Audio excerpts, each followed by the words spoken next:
অনেক কষ্টের পরে যখন গাছে ফল ধরে তখন কিন্তু খুব ভালো লাগে, তাই না?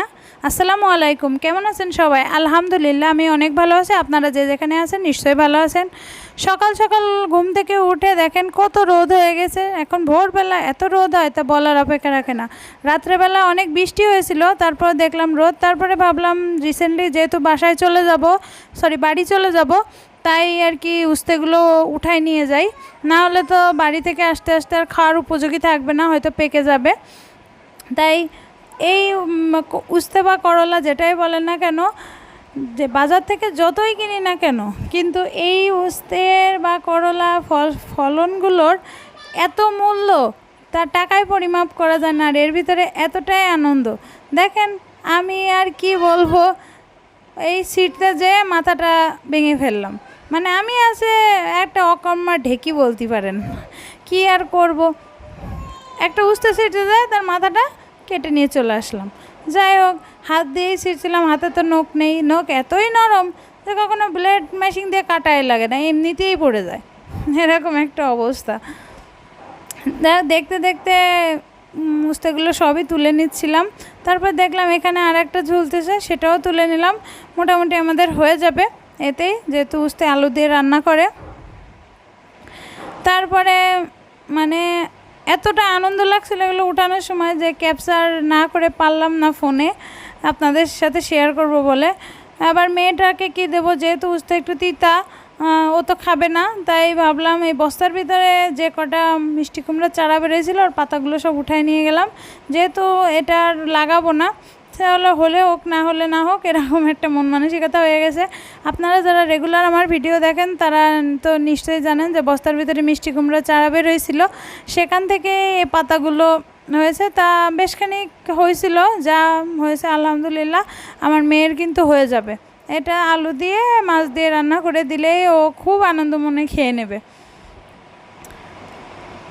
নিজের গাছে এরকম ফলন দেখতে কিন্তু খুব ভালো লাগে, যখন একটু হয় অল্প হোক, কিন্তু এতটা আনন্দ লাগে সেটা কোটি টাকার মানে তরি তরকারি মাছ গোছ যেটাই বলেন না কেন তার সাথে তুলনা করা চলে না, তাই না? তারপরে ভাবলাম যে না, আজকে তাজা তাজা উস্তেগুলোই রান্না করে ফেলবো।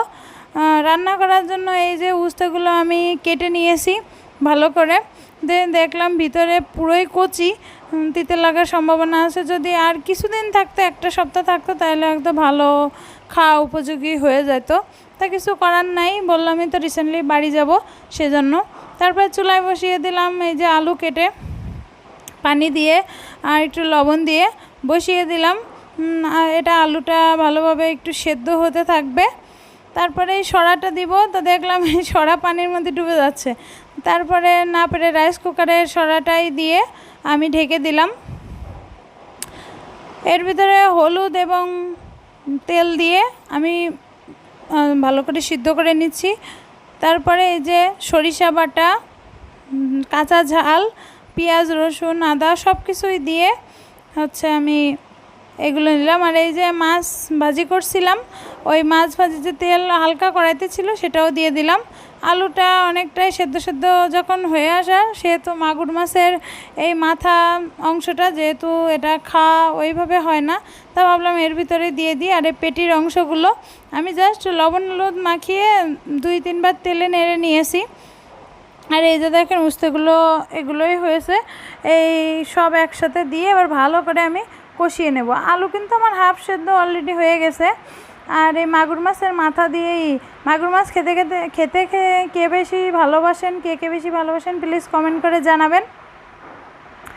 আর উস্তে বা করলা রান্না করতে গেলে কিন্তু পেঁয়াজ অনেক বেশি দিতে হয়, কিন্তু আমার অতটা দেওয়া হয়নি, একটু কম। আর আমার তরকারির কালারটা আসলে যেহেতু আমি কাঁচা ঝাল দিয়ে রান্না করি, সেহেতু শুকনো ঝালের মতো অতটা কালারফুল হবে না, এটাই স্বাভাবিক। সামনে থেকে একটু কালার যতটুকুই দেখা যায়, কিন্তু ক্যামেরায় কেমন বোঝা যাচ্ছে, মানে কেমন একটা লাগছে, তাই না?